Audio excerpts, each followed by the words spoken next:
Oi pessoal, tudo bem? Aqui é o professor Leandro e a gente está indo para a nossa segunda aula de lei de Hess. Tá? Eu espero que a aula passada tenha sido clara. Caso ela não tenha sido clara o suficiente, eu espero que essa aqui seja mais clara. Tá? Embora também a aula passada foi um pouco longa, né? Porque a gente teve que ver 3 conteúdos diferentes ali, uma aula introdutória para resgatar algumas coisas, introduzir algumas outras coisas, tá? Então era fundamental ali que vocês vissem aqueles nuances ali, né, da nossa disciplina, né? Então ali foi mais uma introdução mesmo, né? E hoje a gente vai entrar um pouquinho mais na disciplina, vamos entrar em lei de Hess, né? E aqui na aula de hoje a lei de Hess ela já vem primeiro que é um conteúdo só, né? Então já entra com o exercício, né? E depois que a lei de Hess ela já é bastante prática ali, então o exercício é fundamental para ilustrar, tá? O que a lei de Hess vem nos dizer? A lei de Hess vai nos dizer o seguinte, que não importa o caminho que tu siga para chegar no resultado de uma reação, por exemplo, tá? Então eu posso fazer que essa reação aconteça por diversos passos, tá? Nesse exercício aqui, ele está mostrando, ele está me dando 3 reações para produzir uma outra reação, para descobrir o ΔH de uma outra reação. Então, qual que é a reação que eu tenho aqui? Ó? Calcule o calor de formação padrão de WO3 sólido formado a partir de W sólido e O2 gasoso. Então, W e O2 gasoso são reagentes, né? Então, W sólido, tá? Mais O2 gasoso, tá? Que vão resultar em WO3. Tá? Aqui tem um problema de balanceamento, né? O2 e O3, né? Então, como que eu transformo 2 em 3? Tá? Então, eu vou fazer o quê? Eu tenho 2 e eu quero transformar em 3. Então, o que eu vou fazer? Multiplicar por 3 meios. Tá? Porque eu vou multiplicar aqui, ó, isso aqui vai ser igual a 6 meios, que vai ser igual a 3. Tá? Então, aqui eu tenho que adicionar aqui na frente o 3 meios, tá bom? E aí, eu vou apagar isso aqui, tá? Essa é a minha reação-alvo. Tá? Para chegar nessa reação-alvo, eu tenho 3 reações diferentes. Então, é como se eu tivesse 3 passos diferentes para chegar no ΔH. E aqui eu tenho que fazer operações, tá? Então, eu tenho que somar as reações, eu tenho que, às vezes, dividir, multiplicar. E eu vou mostrar para vocês como fazer isso, tá? Eu imagino que vocês já tenham visto isso, né? Então eu posso somar reações. Se eu somar essa reação com essa, por exemplo, esse O2 e esse O2 que estão nos reagentes, eles vão somar, então vão ficar 2O2. E aí esses caras aqui, se eles fossem espécies iguais, eles iam somar. Se esse cara fosse espécie igual a esse cara, eles iam subtrair. Eu acho que vocês já viram isso, né? Então aqui eu vou dar um número para cada uma dessas equações. Eu vou chamar essa equação primeira aqui de equação 1, aí essa equação 2, a equação do meio, né? E a equação 3. A gente não vai usar elas nessa ordem, vocês vão ver mais para frente, mas a gente vai usá-las, todas elas, tá? Então vamos lá. Qual que é a técnica que eu vou propor para vocês aqui? Vamos descendo, vendo da equação 1 até a 3, onde que eu posso aproveitar cada uma delas. Por exemplo, equação 1, ela tem esse W aqui, que tem na minha reação-alvo. Lembra que eu quero usar essas 3 reações para chegar na minha reação-alvo, né? E esse W, ele está nos reagentes, então eu não preciso inverter as reações, né? Da mesma forma que na reação-alvo, e ele está na mesma quantidade que na reação-alvo. Então eu vou pegar a reação 1 e vou multiplicar por 1, e aí vou colocar ela aqui, ó. Escrever ela, W mais O2 gasoso vai dar igual a WO2.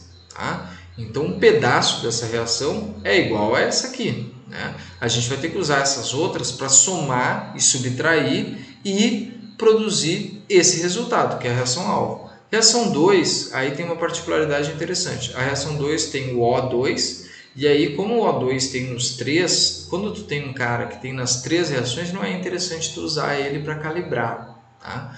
E aí, então, tem que usar os outros, os caras que tem tungstênio aqui junto, né? E aí, aqui tem o WO2, que não tem na reação alvo, tá? E o W3O8, que também não tem na reação alvo. Então, a gente vai deixar essa reação aqui descansando e vamos pular para reação 3, tá? E aí, a reação 3, ela tem W3O8, que não tem aqui, ela tem O2, que tem nas 3, né? E inclusive na reação alvo, e ela tem esse WO3. Só que esse WO3, ele está nos produtos, da mesma forma que essa reação. Tá? Só que ele está vezes 3. Como que eu transformo o 3 em 1? Tá? Eu tenho que dividir por 3. Quando eu divido por 3, eu vou dividir a reação inteira por 3 e também vou dividir o ΔH. Por enquanto, nós estamos trabalhando com a reação. Então, a gente vai fazer o quê? Vamos pegar esse W3O8 e dividir ele por 3. Então, vai ficar 1/3 dele, tá? Mais 1/2 dividido por 3 vai dar 1/6, tá? De O2, tá? E isso vai ser igual a 3 dividido por 3, tá? Vai 1/3, o 3 dividido por 3 vai dar 1, né? Então, a gente vai chegar com WO3 aqui, tá? E aí, a gente vai pegar e voltar na reação 2, tá? Por quê? Porque a gente vai usar a reação, porque se eu somar essa aqui com essa aqui, esse WO3O8 não vai ter com quem cancelar e ele não está na reação alvo e ele vai ficar aparecendo aqui como um reagente. E esse WO2 ele não está na reação alvo e vai ficar aparecendo como produto. Então é importante que eu use a reação 2 para cancelar esses caras e também para calibrar o O2. Mas eu vou sempre visar um desses caras aqui. Vamos focar no WO2? Eu tenho um WO2 nos produtos e o WO2 está no reagente. Só que se eu deixar ele dessa forma, o que vai acontecer? Vai ficar 3 para um lado e 1 para o outro. Vai sobrar o quê? 2 nos reagentes. Tá? Então, o que eu tenho que fazer para transformar esse 3 em 1? De novo, dividir por 3. E aí a gente vai chegar no quê? Vamos chegar 3WO2 dividido por 3, a gente vai chegar em quê? WO2. Tá? Aí 1O2 dividido por 3 vai dar 1/3 de O2 gasoso. Tá? E aí, esse W3O8 dividido por 3 vai dar o quê? 1/3 de W3O8. Tá? E aí, eu tenho o quê? Eu tenho um WO2 e um WO2 aqui, eles vão se cancelar. Eu tenho um W3O8, 1/3 de W3O8 e 1/3 de W3O8. Aí depois eu só vou ter que somar os oxigênios, tá? Eles vão cancelar aqui e somam os oxigênios. Vamos fazer isso agora, a penúltima parte do exercício, né? E aí a gente vai fazer o quê? Vamos somar, ver se a gente obteve a reação alvo, tá? Então eu tenho WO2 aqui e um WO2 aqui, cancela, tá? Eu tenho 1/3 de W3O8 aqui e 1/3 de W3O8 aqui, cancela também. Aí eu tenho esse monte de O2 aqui, tá? Vamos ver que monte de O2 é aqui, tá? Eu tenho 1 O2 da primeira reação, mais 1/6 de O2 da segunda reação, mais 1/3 de O2. Nossa, esse 3 ficou horroroso, tá? 1/3 de O2 da segunda reação, tá? E aí eu vou fazer o quê? MMC, lá do ensino médio, tá? MMC desse cara aqui é o 6, né? Então, 6 dividido por 1, porque aqui tem 1, né? 6 dividido por 1 dá 6, vezes 1, 6, tá? 6 dividido por 6, 1, vezes 1, 1, tá? 6 dividido por 3, 2, vezes 1, 2, tá? E aí eu somo aqui, vai dar o quê? 9/6. 9/6 é igual ao quê? Se eu cortar, dividir por 3 em cima e embaixo, eu vou ter 3/2, tá? E aí eu tenho a soma do oxigênio. Então vai me sobrar o quê? Só o tungstênio aqui, então W, mais 3/2 de oxigênio dessa soma aqui, né? 3/2 de O2, tá? Gasoso, tá? E sobrou só o WO3, tá? E aí, olha só, eu consegui chegar na reação alvo através dessas três reações. Isso aqui é a lei de Hess, tá? Eu posso fazer de outros jeitos, eu posso usar outras reações, tá? Para somar, dividir e subtrair ali, tá? Ou mesmo multiplicar a reação por um fator, tá? E chegar no mesmo lugar, tá? E o ΔH vai ser rigorosamente o mesmo. Lembrando para vocês, a gente não está aqui só para ficar multiplicando, somando reação, a gente quer achar o nosso ΔH. E agora eu vou em busca desse ΔH. Só um segundinho aqui, vamos apagar essa parte aqui e vamos atrás do ΔH aqui, tá? Então, o que aconteceu? Como a gente, tudo que a gente fez com a reação, a gente tem que fazer com ΔH, tá? Então, vamos lá. Reação 1, a gente multiplicou por 1, continua a mesma coisa, tá? Menos 134 kcal. Tá? E aí, reação 2. O que a gente fez com a reação? Vamos para 3 na realidade, né? Para ficar em ordem aqui certinho. Reação 3 a gente dividiu por 3. Então, ΔH0 vai ficar igual. Vou pegar aqui minha calculadora para fazer.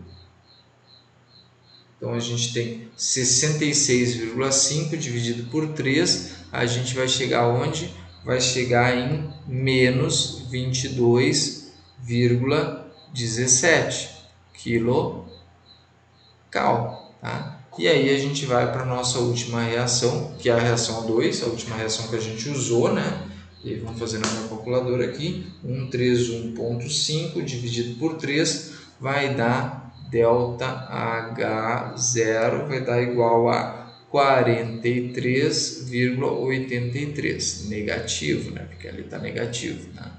Então, kcal, tá? E aí, o que aconteceu? A gente somou esses, vamos só fazer aqui, na corzinha que estava certinho aqui, tá?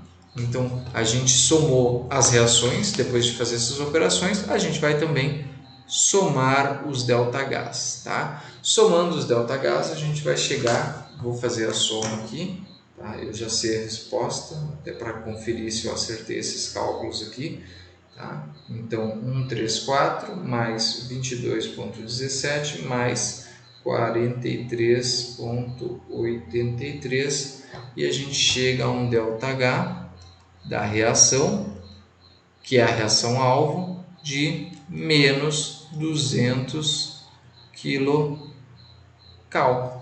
tá? Então aqui isso é lei de Hess, tá? E a gente usar várias reações, vários passos diferentes, tá? Para chegar na reação alvo, tá? Se eu usar outras reações que envolvam tungstênio e oxigênio para chegar nesse mesmo lugar aqui, eu vou também achar para essa reação aqui menos 200 quilocalorias. Tá? Isso é ser uma função de estado. Não interessa o caminho que eu percorri, interessa o final, o início e o final. Tá? E isso é a lei de Hess. Tá? Lembrando, eu não sei se eu mencionei, mas já falando, a lei de Hess só funciona a pressão ou volume igual a uma constante. Então, a lei de Hess pressupõe pressão e volume constante, né? O meu acordo com vocês eram aulas entre 10 e 20 minutos, né? A aula passada eu não consegui bater essa meta, né, de fazer aulas entre 10 e 20 minutos. A aula acabou demandando mais conceitos e eu acabei prolongando ela um pouco mais, tá? Eu imagino que as outras aulas vão ficar entre 20 e 30, parece que eu não estou conseguindo fazer tão rápido as aulas assim, porque elas acabam tendo exemplo, eu tenho que explicar a teoria, a lei de Hess, praticamente o exemplo mostrava a teoria e eu acabei quase chegando aqui a 15 minutos, agora está em quase 15, que eu estou com 14 e 50 quase, tá? Então, eu imagino que as outras aulas vão ser na base dos 20 aos 30 minutos, tá? Então, pretendo não prolongar muito as aulas, mas eventualmente isso vai acontecer, tá? Eu acredito que tenha ficado claro. Vocês tentem fazer o exemplo, é importante que vocês treinem, tá? Fazer esse tipo de coisa para não ter problemas mais para frente, tá? Façam, anotem no caderno as aulas também, é importante que vocês tenham um caderno para onde consultar na prova, tá? No dia da prova, vocês vão poder usar a consulta, e isso vale tanto para o presencial quanto para esse semestre aqui que nós estamos gravando, no primeiro semestre de 2021, né? Então eu espero que tudo funcione da melhor maneira possível para vocês, tá? Utilizando todas as ferramentas que vocês têm, inclusive essa videoaula, que seja se a gente tiver num futuro onde a gente tem atividades presenciais, seja se essa for a única ferramenta no caso de 2021, onde a gente está com atividades não presenciais, tá bom?